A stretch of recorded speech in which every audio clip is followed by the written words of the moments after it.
Mis amigos, gracias por estar una vez más en sintonía con Página Abierta en Salud Mental, un programa diseñado para crear ciudadanía. Quiero reiterar las gracias a algunos amigos que me he encontrado en diferentes lugares, sobre todo en la Universidad Autónoma de Santo Domingo, y me han externado su simpatía por el programa y me han dicho que están ya prácticamente capturados cada semana por la programación de Página Abierta en Salud Mental. Debo decir que ese tipo de estímulo es fundamental para nosotros mantenernos en el aire.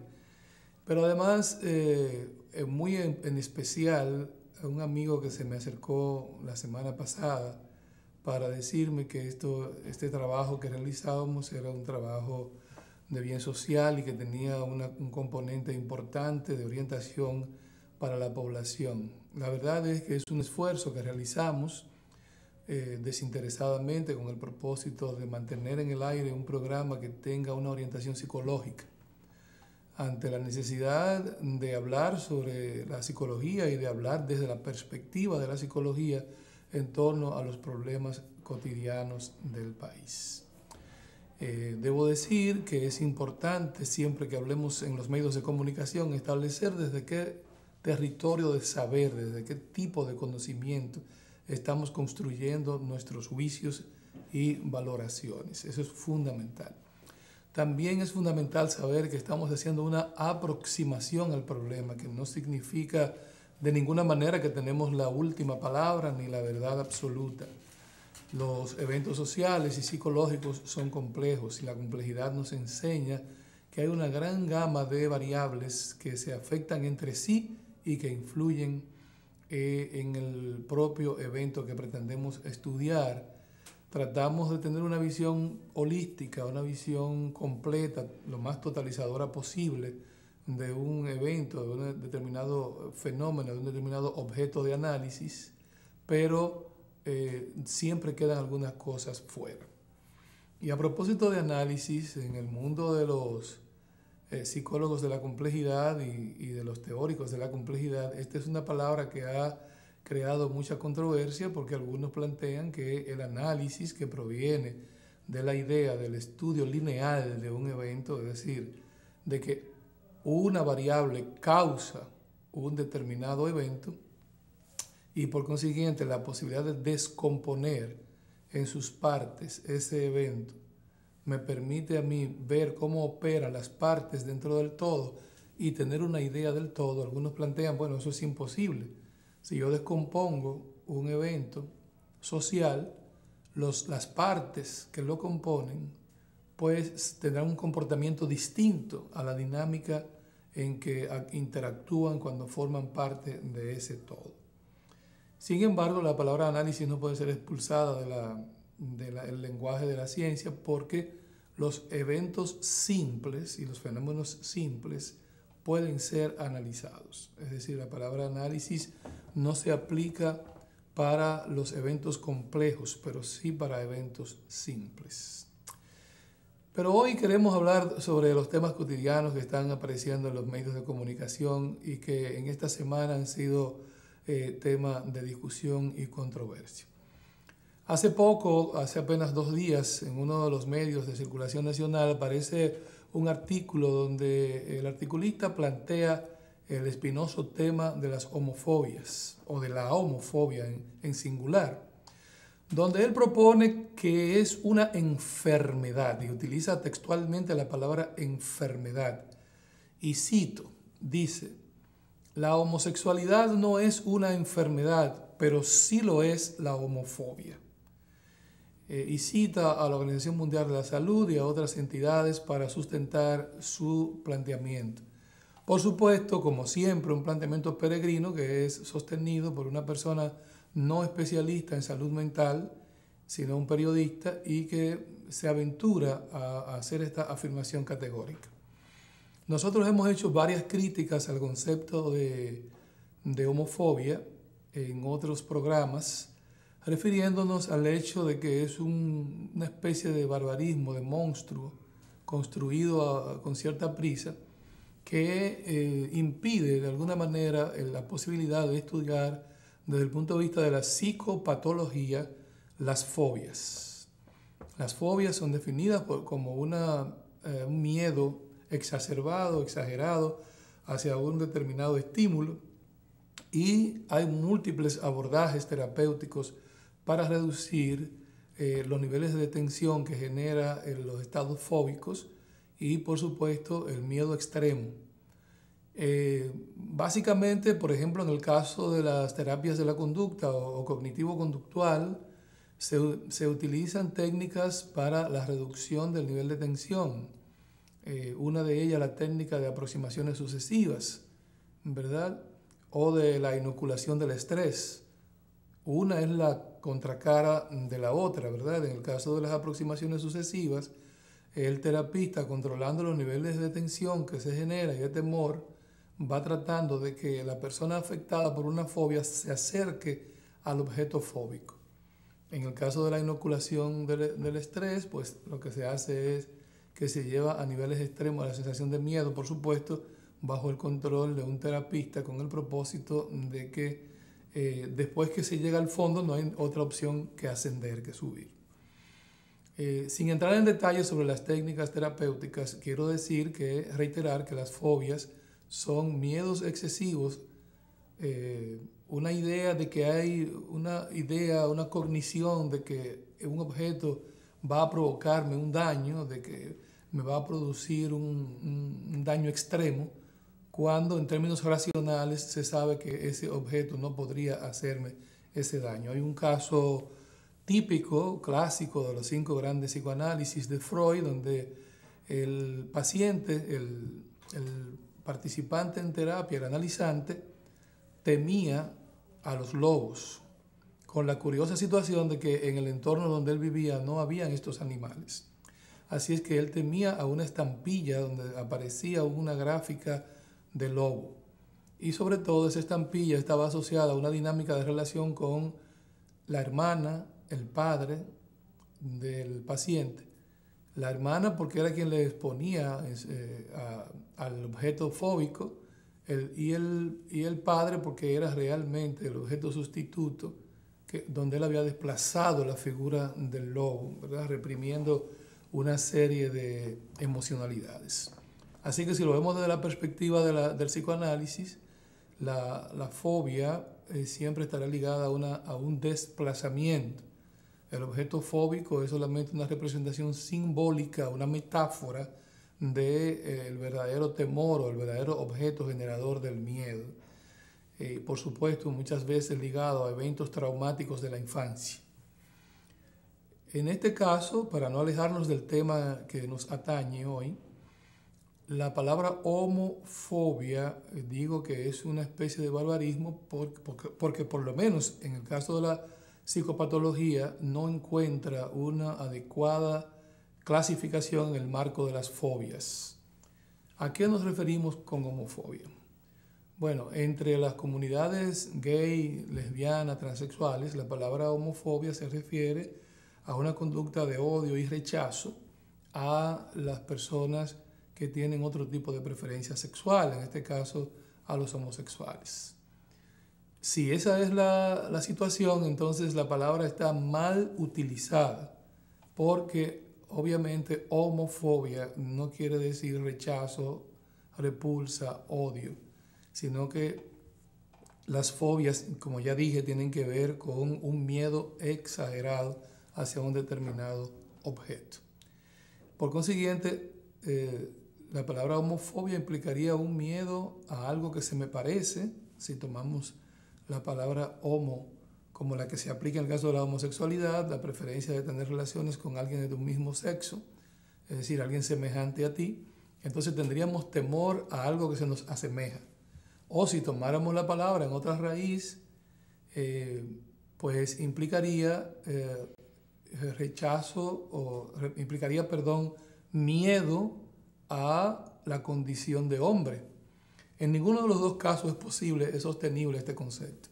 No importa que organizaciones internacionales lo acuñen, no importa que entidades lo hayan asumido, lo que es cierto es que se pondrá de moda, ya de hecho lo está, muchas personas lo utilizarán y muchos psicólogos lo utilizarán sin ninguna conciencia crítica ni analítica con relación a cuál es el sentido que se pretende transmitir con el concepto. No estamos discutiendo aquí ni admitiendo como bueno y válido que haya actitudes de odio, repulsión, discriminación, rechazo, burla a ninguna persona por sus preferencias sexuales, ni por ninguna otra causa. Obviamente cualquier persona está consignado en los derechos humanos, tiene los mismos derechos según una sociedad civilizada. Por consiguiente, los estigmas, las etiquetas, los sellos que se le aplican a determinados sujetos no pueden ser defendibles de ninguna manera. Estamos hablando de que el concepto, por lo menos en el plano técnico, en el marco stricto sensu de la psicología y de la psicopatología, es insostenible, está mal aplicado y mal diseñado.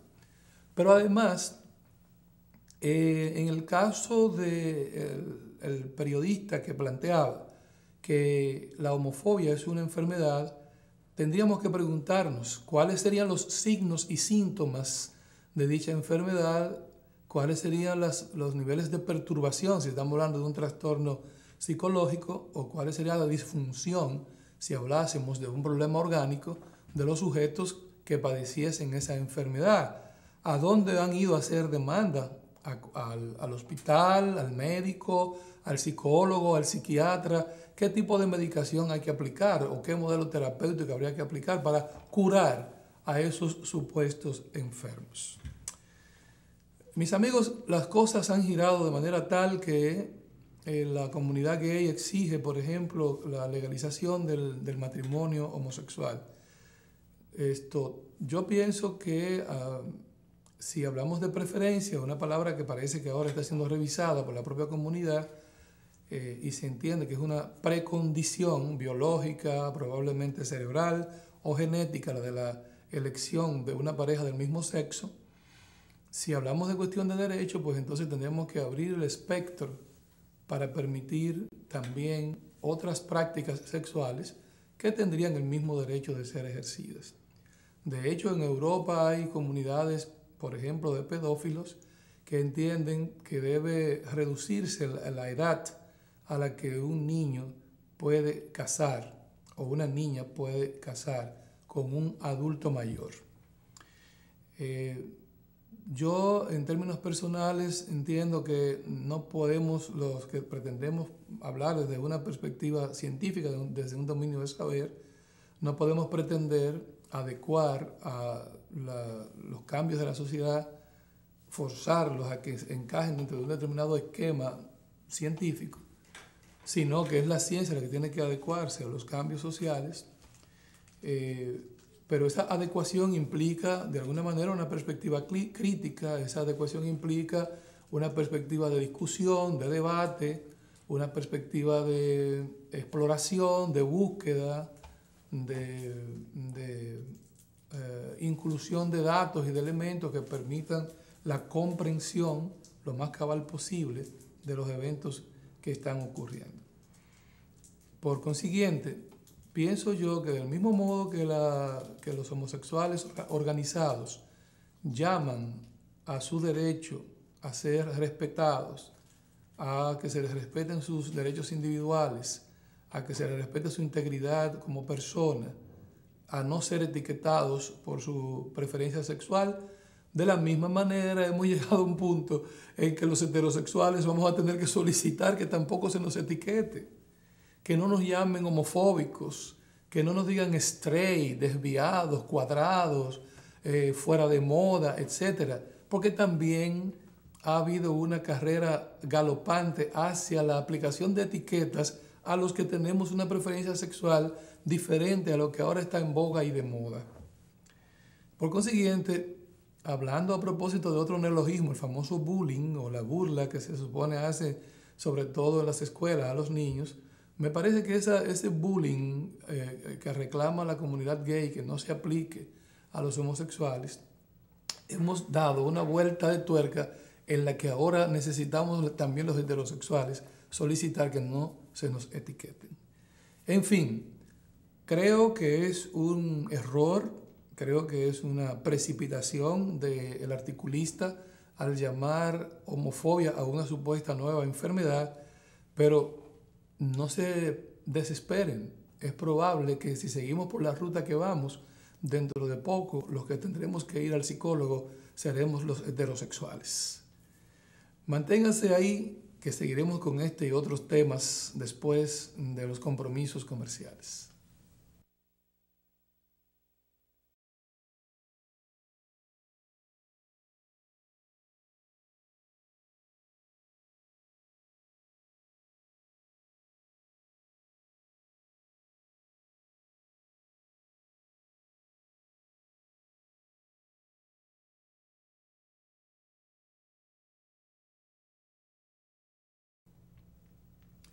Bien, mis amigos, continuamos en Página Abierta en Salud Mental, un programa diseñado para crear ciudadanía.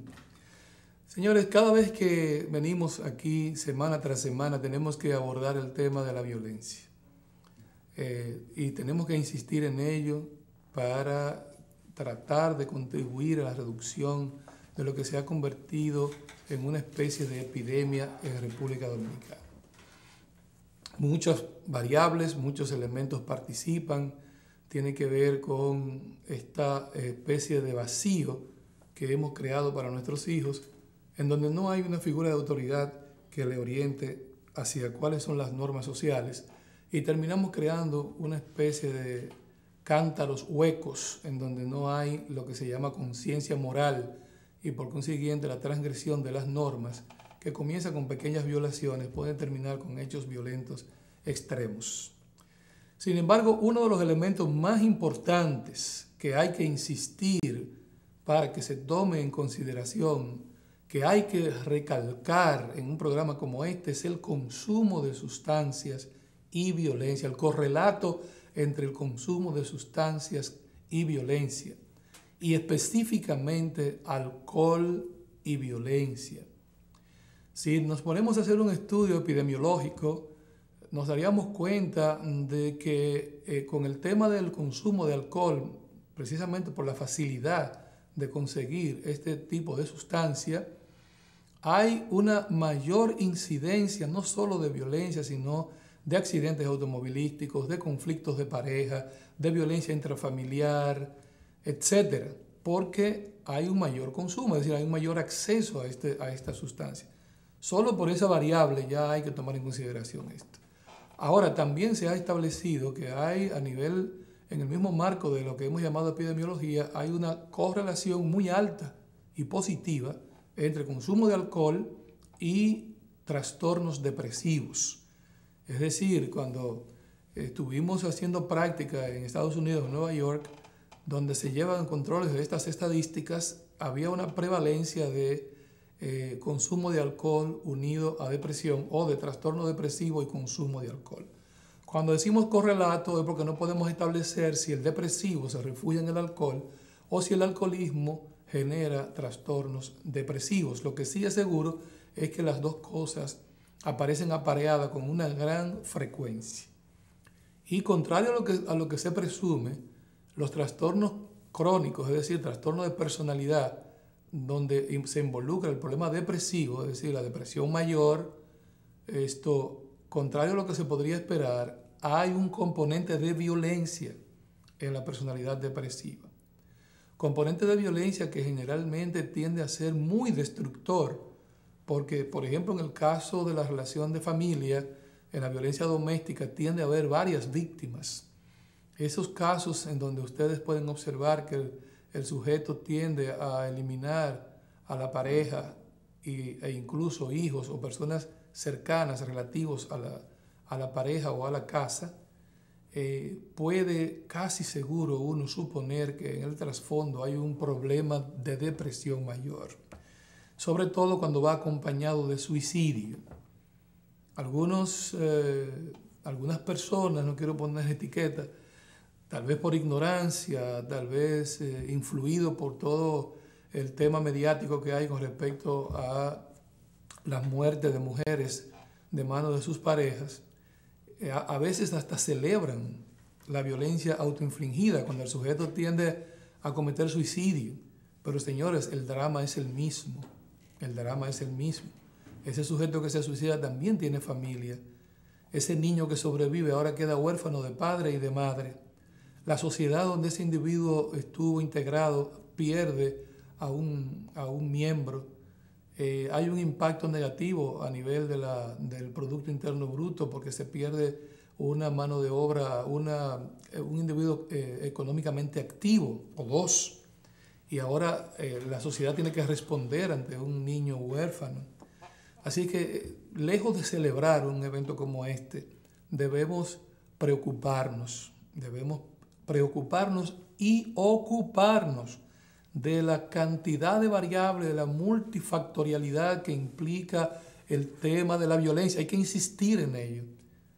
Tenemos que insistir todos los días en el hecho de que la violencia no es unicausal y que no se puede establecer un reduccionismo a expensa de que hay unas estadísticas donde predomina, por ejemplo, en el caso de violencia doméstica, víctimas mujeres. No importa la víctima, es el flagelo, es la epidemia de la violencia a la que hay que enfrentar. Es cierto que en la sociedad patriarcal el hombre probablemente siente que ha perdido dominio, pero también es cierto que si usted suma 10, 5, 6 hombres que eliminan a sus mujeres, por cada uno de ellos hay cientos que conviven felizmente con sus parejas. Por tanto, otro estigma que debe evitarse es el de la etiqueta del macho. Y todo aquel que haya nacido varón, entonces es sospechoso de algo. Y se crean una serie de prejuicios que, lejos de resolver el conflicto y el problema de la violencia, lo que hace es exacerbarlo, porque entonces le agrega el edulcorante de la frustración. Entonces estamos manejando inadecuadamente el tema de la violencia porque lo estamos viendo siempre de manera parcial y no queremos ver todos los componentes que participan. He escuchado a personas del ámbito jurídico decir que no hay crímenes pasionales. He escuchado a teóricas del ámbito del feminismo decir que el machismo es la única causa y que la sociedad patriarcal educa al individuo para ser violento. Todo eso son especulaciones que no tienen un sustento científico. Es verdad que el hombre, por estudios realizados, en este caso sí hay una base científica, tiende a ser más agresivo, pero esa agresión podría ser socialmente canalizada en los deportes, por ejemplo. No necesariamente en violencia que implica daño hacia alguien o a sí mismo, que implica daños físicos, psicológicos, hacia alguien o hacia usted mismo. Por consiguiente, hay que tomar con pinzas este tema. Yo invito a que en el país se haga a través de alguna entidad, por ejemplo, la Sociedad Dominicana de Psicología Clínica convoque a un debate transdisciplinar donde se pueda discutir desde diferentes perspectivas el tema de la violencia y producir un documento que se entregue a Salud Pública, se entregue a la Fiscalía, se entregue a las entidades que tienen que ver con este asunto para tratar de mejorar primero el ángulo de perspectiva del problema y luego entonces con cuáles herramientas podremos comenzar a trabajar el factor prevención. Precisamente ayer un conductor borracho provocó un accidente donde murió una señora y causó heridas a otros. Ahí volvemos al tema otra vez el problema del consumo de alcohol. El consumo de alcohol que está a la mano de cualquiera, que aunque se ha hecho esfuerzo para que no llegue a niños, a menores, sabemos que los menores consumen alcohol, que se propicia por un lado que se coloque una etiqueta advirtiendo de los daños que puede provocar el consumo excesivo de esta sustancia y por otro lado se vende de modo indiscriminado. Es un debate que hoy se extiende a otras drogas para proponer que sean legalizadas. Nosotros planteamos que lo que debe haber son mecanismos de control. Sin embargo, desafortunadamente ponemos por encima los factores económicos a los factores de estabilidad mental, no solamente del individuo, sino de la familia y de la sociedad. Como el alcohol es una sustancia que paga impuestos, pues entonces nadie puede poner la mano, tocar esa tecla donde se habla de poner controles al consumo de alcohol, donde se establece crear conciencia para el consumo moderado, crear conciencia para que el individuo sepa cuando ya ha pasado la línea y se ha convertido en un enfermo, en un alcohólico, crear conciencia para que entonces busque ayuda, dé el paso de aceptación, que es la primera cuestión que debe superar el alcohólico, la negación, aceptar que tiene un trastorno y que necesita la ayuda de profesionales.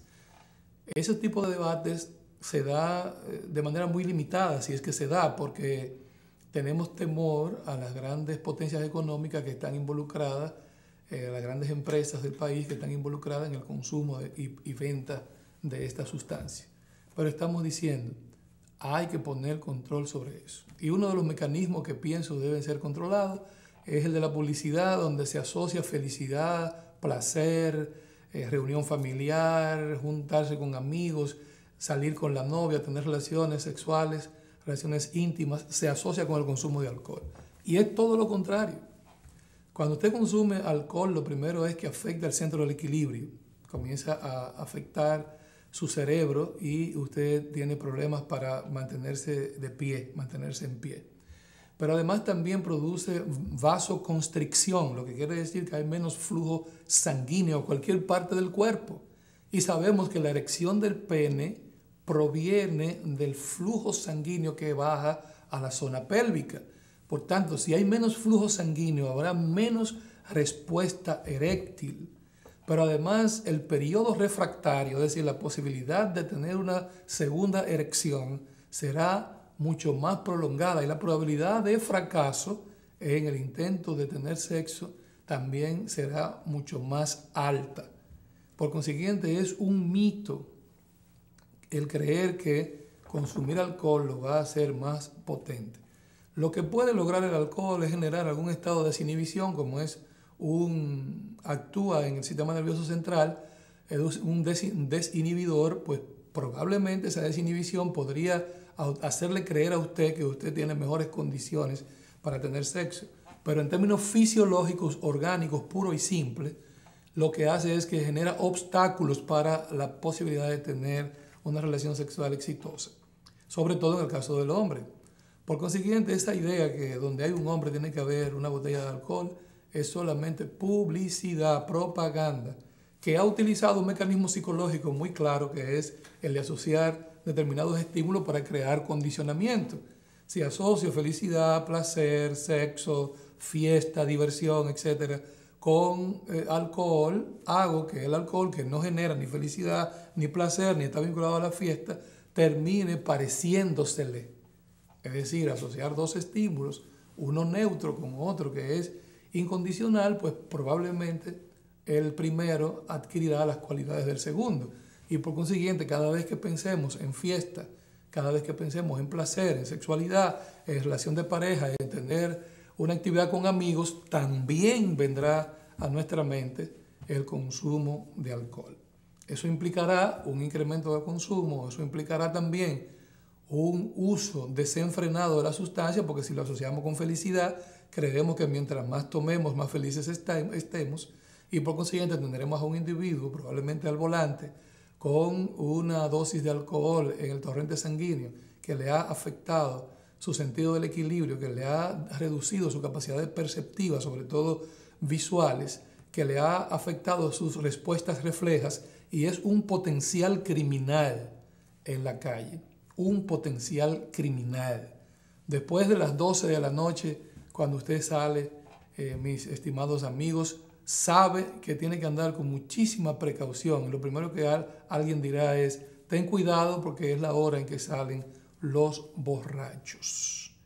Y esa es la triste realidad que está debajo de todo el clima de felicidad y belleza que promueve la publicidad como mecanismo de seducción o persuasión de un blanco de público que lamentablemente es casi siempre gente joven y en muchos casos menores.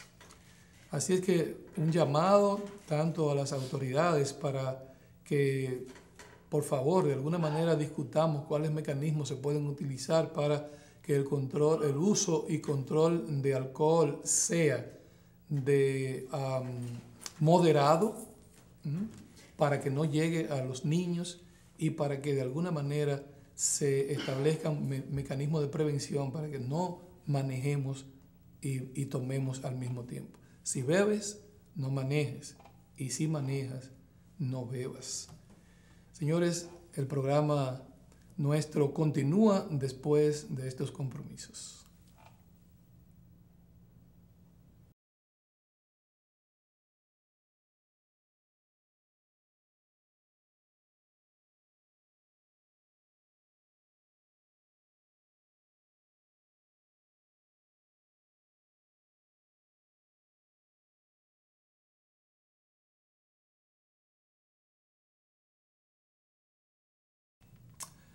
Seguimos con ustedes en Página Abierta en Salud Mental, un programa diseñado para crear ciudadanía que pretende manejar determinados temas sociales desde la perspectiva de la psicología y, por supuesto, respetando y tratando de integrar a otros profesionales para una visión más amplia de la cotidianidad, entendiendo, como hemos dicho a la apertura de este programa, que son aproximaciones a esas situaciones y problemas que se nos presentan y que no pretendemos de ningún modo pues tener la verdad absoluta. Hay un segundo tema que nos interesa compartir con ustedes hoy y es el tema de la tercera edad, una categoría que fue acuñada con el propósito de referirse al periodo en que las personas comienzan a demandar por su jubilación. Pero también se ha utilizado el concepto de adultos mayores y hay algunos optimistas que incluso le han llamado tercera juventud, es decir, el reingreso a una nueva etapa de la vida en la que no debemos rendirnos, en la que no debemos acostarnos a esperar el final definitivo, el ciclo último de la vida, sino por el contrario vivir plenamente. Existe toda una psicología del bienestar del adulto mayor, toda una psicología del seguir viviendo, a raíz del descubrimiento de la psicología del desarrollo, de que una serie de funciones que se creían, se detenían con la edad, por el contrario, podían incluso mejorar y agudizarse, como es la capacidad para aprender. Se pensaba que había lo que se llama inteligencia cristalizada e inteligencia fluida, y que la inteligencia fluida era una cualidad de la juventud y que significaba, por consiguiente, la posibilidad de integrar nuevos conocimientos, mientras que la inteligencia cristalizada implicaba una memoria endurecida en la que no era posible integrar nuevas informaciones, sino que nos quedábamos, vamos a decirlo así, con lo que el tiempo pasado nos dio. Esta frase famosa de que todo tiempo pasado fue mejor, encaja ahora con esta idea de que una memoria endurecida, esclerosada, pues no permitía la posibilidad de nuevos conocimientos. Sin embargo, por el contrario, se plantea que un cerebro que se mantiene activo se mantendrá aprendiendo y manejando nuevas informaciones a lo largo de la vida. Lo que sí podría provocar una memoria cristalizada sería el detenernos en alguna etapa de nuestro desarrollo en el proceso de adquisición de conocimientos. Por tanto, la primera cosa que se aconseja al envejeciente es mantener un ritmo de lectura. Así como se aconseja también ejercitarse físicamente, pues también se aconseja un ritmo de lectura, mantener activo el cerebro, de la misma manera que se aconseja caminatas según tus posibilidades y tus condiciones de salud, ejercicios suaves y, por supuesto, el tema más interesante, mis amigos, el mantenimiento de su sexualidad, el mantenimiento de las relaciones con su pareja. Es cierto que allí se experimentan algunos cambios que vamos a referirnos más adelante, pero es importante el mantenimiento de la relación con la pareja. Felizmente, el tema que tocamos hoy apareció en el periódico Diario Libre, ¿verdad? En la revista del periódico Diario Libre coincidió que salió un artículo en torno a la importancia de la atención integral en longevos, es decir, en personas que tienen una larga vida. El concepto de atención integral nosotros lo hemos trabajado varias veces en el programa y de atención primaria, donde exigimos y solicitamos la participación, por supuesto, de la psicología en el proceso de atención integral, no solamente en el caso de las personas de tercera edad. Lo primero que refiere el texto y que es importante señalar es la modificación de los hábitos, el cambio de algunos hábitos. Pero ojo, en psicología se establece una característica fundamental de la personalidad, aquello que Gordon Allport llamaba las características cardinales o rasgos cardinales de la personalidad que nos acompañan a lo largo de la vida. Estudios de psicólogos desarrollistas han demostrado que, por ejemplo, el carácter, el temperamento, no cambia, sino que por el contrario tiende a agudizarse con los años. De esto es importante que hablemos para que las personas que están en proceso de entrar en esa etapa del adulto mayor, 55, 60, 65 años, entiendan que en la medida que va pasando el tiempo deben estar un poco más alertas sobre determinadas características conductuales relacionadas con su temperamento y su carácter para tratar de mantener cierto control de su personalidad, poniendo en práctica eso que hoy llamamos inteligencia intrapersonal, que implica el control de las emociones. Pero también la parte médica. Todos debemos asistir por lo menos una vez al año a hacernos un análisis total del cuerpo para estar consciente de las necesidades que el cuerpo demanda, ¿verdad? La asistencia al médico, esta exigencia se incrementa con los años. En la medida en que va pasando el tiempo, es importante que tengamos nuestro médico, el llamado médico de cabecera, nuestro médico oficial, con el que periódicamente hagamos análisis para poder estar consciente de nuestra condición. Esto se agudiza en la medida que pasamos a esa etapa de la vida que se llama el adulto mayor. Pero también con la aparición de determinadas condiciones hay que estar pendiente del consumo de los medicamentos adecuados a esas condiciones. Hace unas semanas tuvimos aquí como invitado al doctor Canelo, quien para mí fue un honor tenerlo aquí y él tuvo pues la clara capacidad de colaborar con nosotros para hablar en torno a el uso de medicaciones y los métodos alternativos. Uno de esos métodos alternativos a lo que nos referimos en aquella ocasión es la meditación. La meditación implica, con investigaciones concretas ya establecidas, posibilidad incluso de impactar a nivel orgánico. Se dice que después de 8 técnicas adecuadas de relajación y meditación puede haber mejora orgánica en los individuos. Así que también es recomendable esos pequeños momentos de relajación, esos pequeños momentos de retiro, de salida de la rutina por parte de las personas que han entrado en la condición de la tercera edad o la tercera juventud. Por consiguiente, recomendamos encarecidamente esta práctica. El observar la alimentación, observar el tipo de alimento que consumimos, eliminar la comida chatarra, lo cual es una recomendación para cualquier edad, pero encarecidamente para la tercera edad. Eliminar los enemigos blancos, los azúcares refinados, la sal y la harina refinada. Eliminar de su vida los factores estresantes.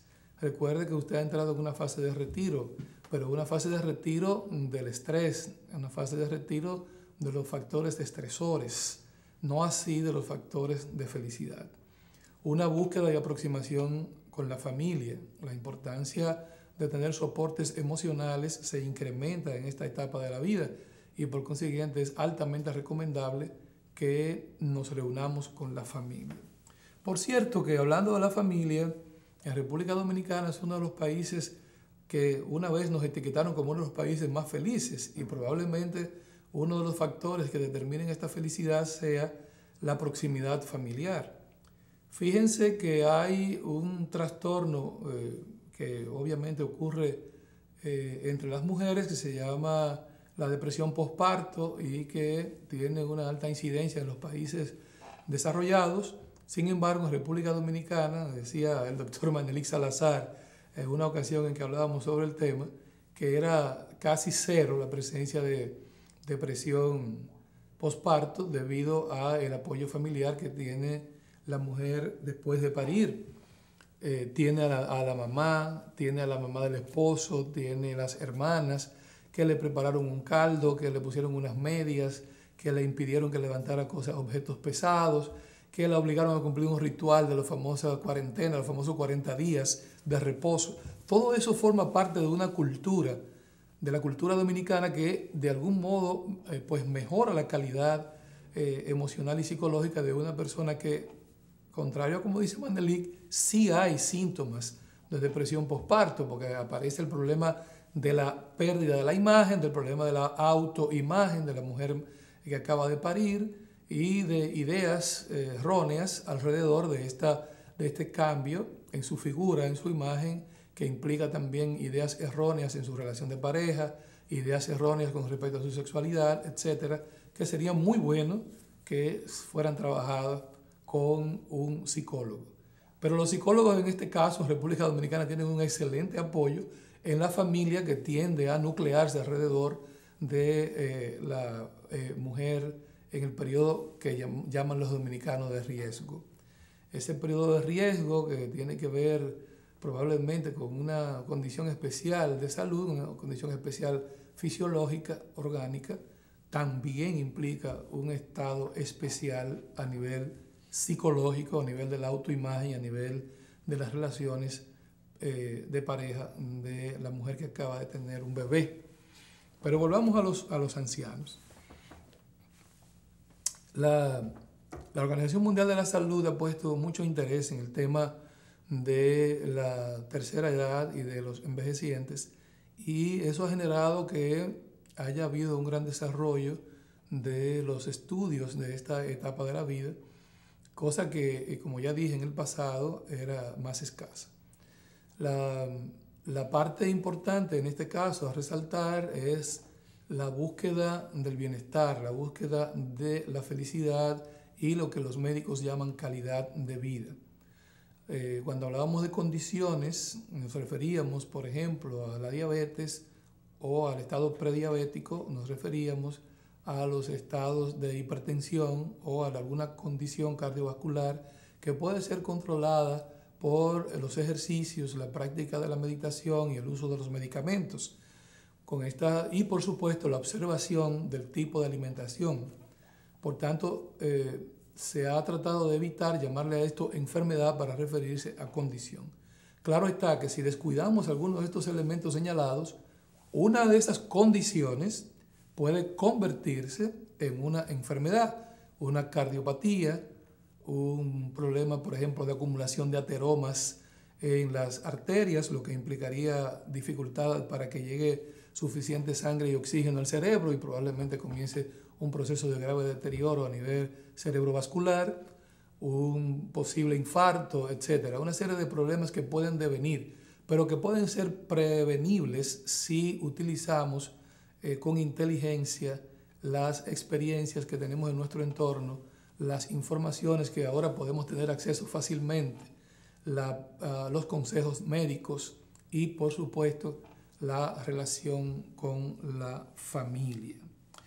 En el periódico se habla de esos elementos. Yo estoy bastante contento de que ya haya habido esta página. Debo felicitar a la periodista Johanna Hilario del periódico Diario Libre por este trabajo de investigación y reiterar que a los psicólogos que debemos estar siempre tratando de llegar a través de los medios de comunicación al mayor público posible para generar orientación y para dar a ver, para hacer visible la práctica de la psicología en República Dominicana y que la gente entienda que al psicólogo va la persona que está en capacidad de hacer introspección, de mirarse a sí mismo, de explorar sobre su realidad y no aquellos que han perdido esa cualidad.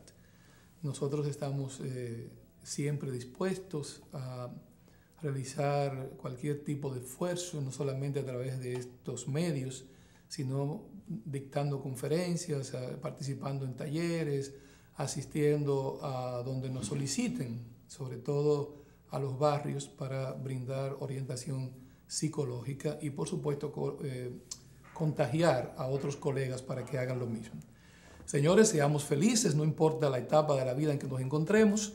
La tercera edad es la tercera juventud y podemos nosotros aprovechar la vida, que es un gran tesoro que nos ha dado la naturaleza, Dios, y por tanto debemos preservarla. Gracias por haber estado con nosotros, ya el tiempo se nos ha agotado y será hasta la próxima vez que nos juntemos en Página Abierta en Salud Mental.